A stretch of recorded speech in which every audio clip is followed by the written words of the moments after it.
Right now, somewhere in your body, an enormous amount of energy is being spent on something you never think about. Not moving, not breathing, not even keeping your heart beating. It is being spent on the single most expensive organ you own, the one reading these words. Your brain is roughly 2% of your body weight, and it consumes around 20% of your energy.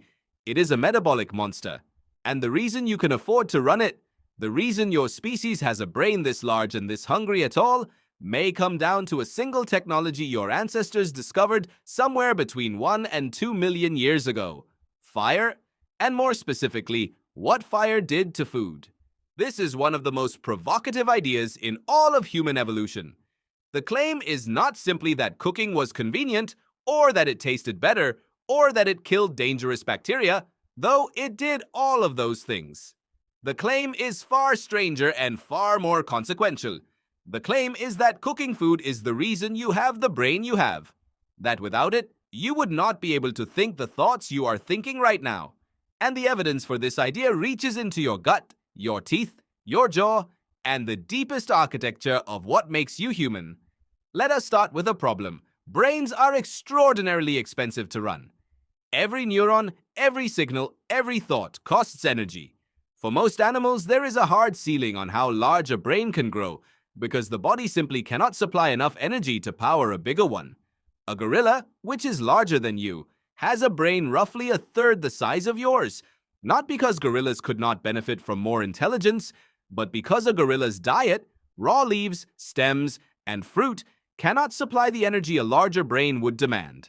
In fact, a gorilla spends most of its waking life doing one thing: eating, chewing through enormous quantities of low-energy plant matter, hour after hour, just to stay alive. Anthropologist Richard Wrangham at Harvard University built an entire theory around this problem, and it has come to be known as the cooking hypothesis. Wrangham's argument is elegant and unsettling. Raw food, he points out, is difficult to digest. Your body has to spend significant energy breaking it down, and even then, it extracts only a fraction of the available calories. Cooking changes this completely. Heat begins the process of digestion before the food ever enters your mouth. It breaks down tough plant fibers and denatures proteins, unraveling them so your body can access them far more easily. Cooked food gives up dramatically more of its energy, and it gives it up more cheaply. Consider what this means. A raw potato is almost indigestible to humans. Cooked, it becomes a dense source of usable energy. Raw meat is chewy, tough, and slow to break down. Cooked, it practically dissolves. Wrangham argues that cooking is a form of pre-digestion performed outside the body, an external stomach made of fire. And the moment your ancestors began doing this consistently, an entirely new energy budget opened up. Here is where it becomes profound. Researchers Leslie Aiello and Peter Wheeler proposed what they called the expensive tissue hypothesis. The idea is that in the human body, two organs are metabolically enormous: the brain and the gut. Both are extraordinarily costly to maintain. And their insight was this: if you could reduce the size and energy demand of one, you could free up the energy to expand the other. Look at what happened to the human body over evolutionary time. Compared to other primates, humans have remarkably small guts. Our digestive tract is dramatically reduced relative to our body size, and over the same period, our brains ballooned. Aiello and Wheeler argued these two changes were connected. As cooking made food easier to digest, the human gut could shrink because it no longer needed to be a massive fermentation chamber for processing raw plant matter. And the energy saved by that shrinking gut became available for something else. It became available for the brain. In other words, your large brain may have been purchased with a small gut, and the currency that made the trade possible was fire. The evidence goes further, written into your very anatomy. Look at your teeth. Compared to your ancestors, human teeth are small. Our jaws are weak. Our chewing muscles are feeble compared to a chimpanzee's, whose bite could crush food yours never could. If you were designed to eat raw food, this would be a catastrophic disadvantage. But you are not designed to eat raw food. You are designed to eat processed food. Food softened, broken down, and made accessible by cooking and preparation.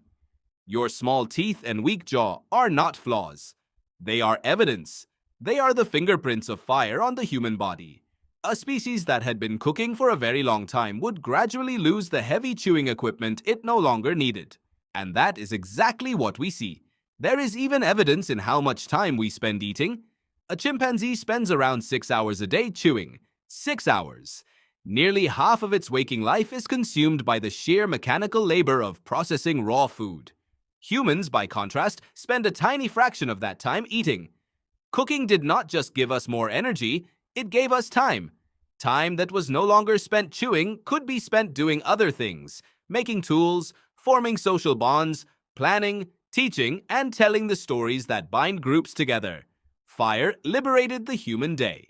Now, there is genuine scientific debate here, and it is worth being honest about it. Researchers disagree about exactly when the control of fire became routine. Some point to evidence of controlled fire use going back over 1,000,000 years. Others argue that regular habitual cooking did not become widespread until much more recently, perhaps a few 100,000 years ago. The archaeological record of fire is difficult to read because fire leaves fragile traces that do not always survive across the vast stretches of deep time. Wrangham's timing has been challenged and the debate is ongoing, but the deeper claim that cooking transformed human biology in fundamental ways has become widely accepted even by those who quibble about the dates. And think about what this means for the deepest patterns of human life. Fire did not just change what we ate, it changed how we lived together. A cooking fire is a gathering point. It is a place people must return to, a shared location where food is prepared and distributed. Anthropologists have long noted that the hearth sits at the center of human social life across virtually every culture. The fire is where the group assembles.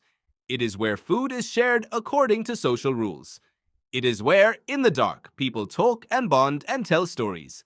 The cooking fire may be the original social network, the first place where humans were reliably brought together, night after night, in a way no other primate experiences.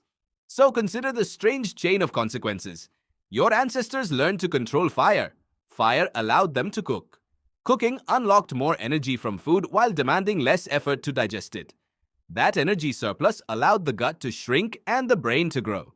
The growing brain, freed from the 6-hour chewing sentence, had time to think, to plan, to socialize. And the fire itself became the gathering place where that new social intelligence could flourish. Cooking did not just feed the human body, it may have built the human mind. The next time you cook something, the next time you apply heat to raw ingredients and transform them into something your body can easily use, understand that you are performing one of the oldest and most consequential acts your species ever discovered. You are not just making dinner. You are doing the thing that may have made you capable of understanding what dinner is. The thing that gave your ancestors the brain to eventually ask why they did it at all. You are the descendant of the ones who learned to use fire. And you carry the evidence of it in your small teeth, your reduced gut, your enormous hungry brain, and the quiet, universal human instinct to gather around a warm place where food is being made. If this changed how you think about the simple act of cooking, share it with someone who needs to hear it. Leave a comment below and tell me which part surprised you most. And if you want more of this, subscribe to Simply Odd. A new video drops every week.